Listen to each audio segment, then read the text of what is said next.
सुन्नी तेरा सुभान अल्लाह का आवाज क्यों नहीं आया? तन मन धन हुजूर पे लुटाया, कुछ नहीं बचाया, आज भी डेरा हुजूर के साथ रोजे में लगाया। सैयदना सिद्दीक अकबर का दिफा हुजूर के मिंबर और मुसल्ले का दिफा है। सैयदना सिद्दीक अकबर का दिफा हुजूर के पूरे दीन का दिफा है।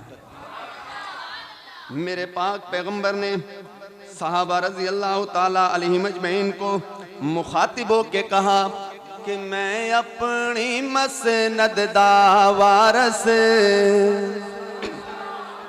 मैं अपनी मसनद दा वारस, मैं अपनी मसनद दा वारस, मैं अपनी मसनद दा वारस। वेखो सिद्दीक बनाई वैना, मत कल कोई इनकार करे, मत कल कोई इनकार करे।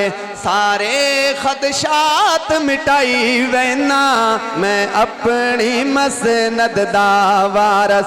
मेरे पाक पैगंबर ने फरमाया इंदा पहला नंबर हर कम विच मेरी तस्दीक इसे कीती। इंदा पहला नंबर हर कम विच मेरी तस्दीक इसे कीती। मैं अपने पाक मुसल्ले ते, मैं अपने पाक मुसल्ले ते बानप के आप खड़ाई वैना। मत कल कोई इनकार करे, मत कल कोई इनकार करे। सारे खदशात मिटाई वैना, मैं अपनी मसनद दा वारस। अल्लाह रब्बुल इज़्ज़त मेरा पढ़ना आप हजरात का सुनना कबूल हो।